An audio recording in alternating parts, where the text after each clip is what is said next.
Hey there Marsman, this is Sean of Nintendo here, and welcome to episode 1 of Let's Play Metroid Prime 2 Echoes on Hypermode on the Metroid Prime trilogy.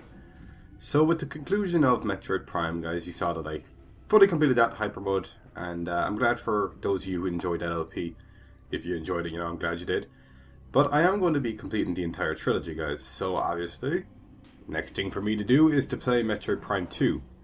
Now, interesting thing about this game, guys, just for me is, well, with the entire trilogy, is that my knowledge, I guess, of the game and kind of how good I am at the game seems to kind of just go down as, I progress into the later games. I don't know if that makes any sense, but, I'm not as familiar with this game, as the locations of all the items, the locations of all the lore, the in-depth story of it. I did take a time to read most of the lore and all the stories that you can get on the Metroid Wiki. So hopefully this Let's Play, or even if you want to call it walkthrough, will be just as good as Metroid Prime 1. Which is what I'm hoping to make it like. So we just got a map here, which is handy. I'm going to make an effort to actually start picking up the maps from now on. Because Metroid Prime 2 is a much, much, much bigger game in comparison to Metroid Prime 1. And having a map is very handy, even if you're the kind of person who seems to know your way around this place. So as you guys... wow. As you guys saw at the very intro, this is, by the way, a worker splinter. Sorry, just to trade off track here. The logbook system in this works a little bit differently in that you have to actually go into your logbook to actually get a read on what's going on here. So you have a worker splinter thing here. It's a breed for service, not combat. Okay. So yeah, it's a worker splinter, but they seem to be doing quite a good job at hanging up all of these troopers right here. So yeah, as you guys saw, at the very beginning, there's been a couple of, troopers who landed on this planet here, Planet Aether. And it's our job right now to try to find them. And it's really cool here how they actually use some of the enemies to show you exactly where you're supposed to go and what you're supposed to do. Going into this hole right here. In fact, I think we just skipped a cutscene because of that. Because normally they, show a cutscene of them going inside this hole here. Huh. That's interesting. I've never had that happen before. So these are the new kind of bomb slot things here. Nothing too fancy, just hold you in with an electrical thing this time, because I guess this is supposed to make more sense. I'm not too sure. But right now, we're going to be encountering our first little new kind of enemy. So power's been restored to the gate system. But that's not all that's been restored. Oh boy! Hey truck, how's it going? This is a Dark Trooper, deceased GF soldier. Bioscans indicate terminated life signs in this trooper, and a presence of an unknown biomass.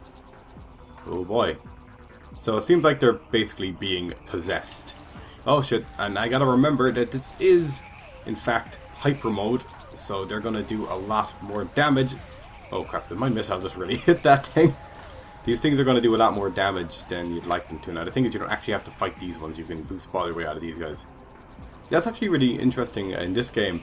They give you a lot more power-ups at the very beginning, and they don't take away as many power-ups when, you know, it comes around to the time when they have to start taking away your power-ups, which I don't think that came across as too much of a spoiler, really. I'm pretty sure that happens in, like, every single Metroid game ever.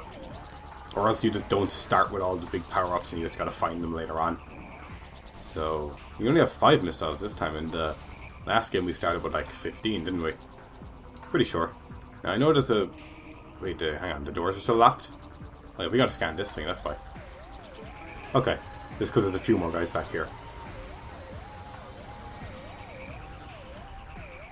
So we're getting a chance to record this video relatively early in the day as well, which is kind of nice.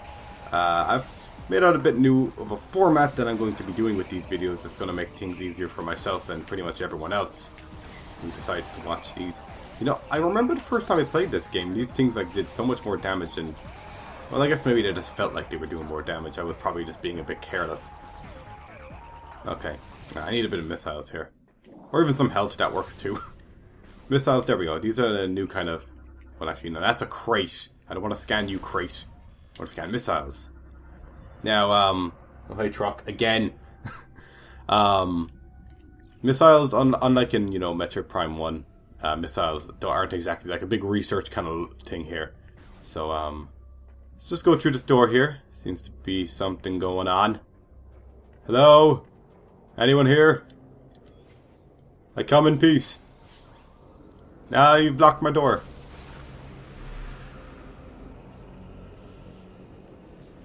Hello? Oh boy. Well, you know, random stranger, just go follow her.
Well then, it seems like, yeah, that was pretty much the scene right there, guys, where all of our power-ups get taken from us, so we don't have the space jump. We don't have to, we had the grapple beam, really? Morph ball, boost offline, so basically you lose everything like you would lose in the first game, except for you don't lose the various suit, you don't lose the morph ball, and you don't lose the charge beam. And that is, pretty much everything you don't lose, so let's take care of these guys here. We're like going right back into combat just after like seeing this whole like other dimensional world that's going on here, which will be explained, you know, as you progress through the game. Obviously those like little creatures you saw attack us are going to be pretty significant at some point. Now I'm pretty sure there's a save point here, which, oh, sorry about that dude. I know you're probably really enjoying that box right there. But these are the save points of the game. Pretty much the same kind of standard save points you would have seen in any of the Metroid. Well, yeah, it's pretty much the same kind of one, isn't it? I guess so.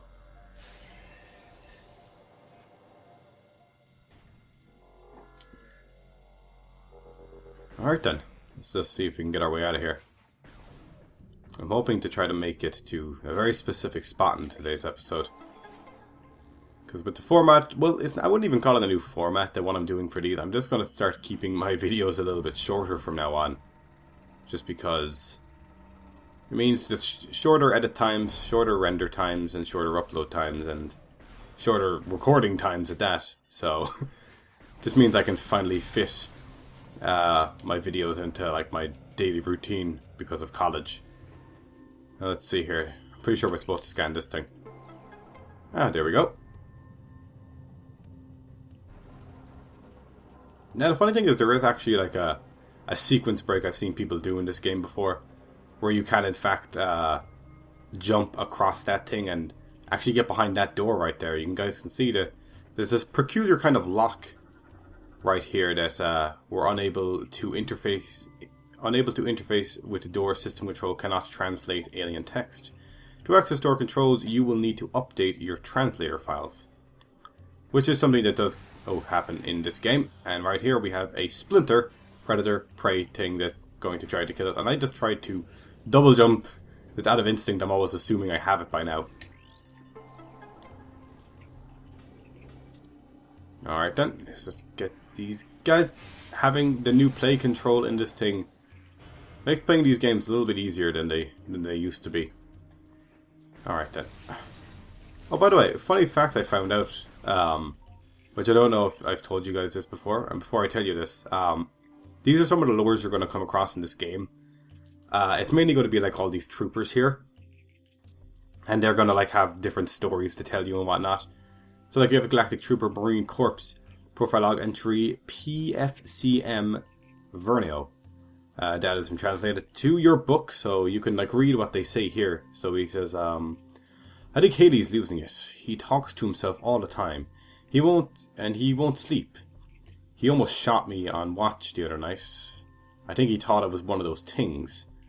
I talked to the doc about taking him off the line, and he told me we all need the help we can get, which is true. Yeah, you know, if you're attacking aliens here, that's true. But if he goes berserk and kills a bunch of us, that won't be very helpful. That is true, man. That is true. So it seems like they got killed anyway. He looks like he got kind of like crushed by a boulder or something. But you know, that must have been fun. What the hell? Camera angles, jeez, happened there. Good God. Alright, we should be at the temple grounds now.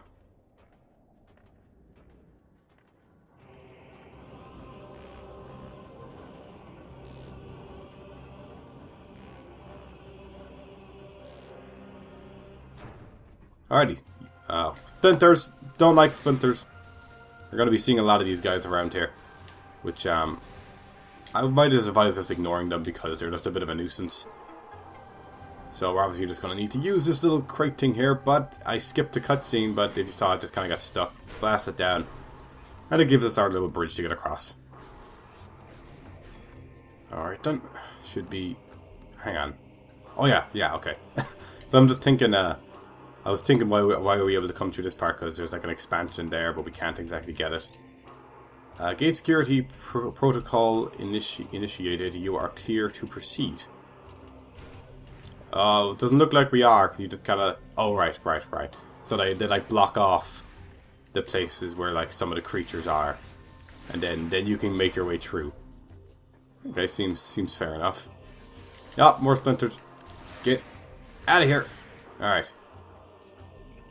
Oh, actually, there's an interesting thing here, guys, and for anyone who might have played Metroid Prime 2 before, you might want to tell me what this is, because I've gotten a bit confused with this before. Comm system activated, initializing automated distress signal. So as you can see here, the Galactic Federation troopers who were here, they set up like this gigantic, you know, well, I guess, what are these satellites? Satellite, that's what it's called. Satellite dish thing here to send out a distress signal. And you just see it happen, and then transmission failed due to atmospheric interference. Which I guess that's all there is to it, but I always wondered that if you scan that thing like maybe later, after you get rid of like the atmospheric interference, would it actually, you know, would it actually work? Well, hang on, I forgot I don't have. I was about to shoot a super missile at it. Like, nope, don't got super missiles yet, Sean. We got some lore here. Okay, we got this Marine. Let's see what he got to say. This is ridiculous. I can outshoot half of the men here, and I'm stuck here on monitor duty. I didn't join up to stare at a hollow screen. This wouldn't happen to Samus there, and she'd be out there taking care of business, not pushing buttons and sending reports. Well, it seems like Samus has still got a reputation around here. Power restored to the gate unit. Well, dude, it seems like you were part of the action in the end, because you got killed. But with that, guys, as we make it to this place here, I want to thank you all for watching Episode 1 of Let's Play Metroid Prime 2, Echoes on Hypermode. I kind of said that weird. In the next episode, guys, we're going to make it further through here on the temple grounds, because there's a little bit of a cutscene up ahead, and in fact, I love doing this. Yeah. Oh, poor guys. But yes, thanks for watching this episode, guys. If you did like the video, obviously leave it a thumbs up. Jeez, I'll always leave it a thumbs up. Anything you want to say about the video, be sure to leave a comment. Subscribe if you're enjoying the content, and I will see you guys in the next episode. So bye-bye for now.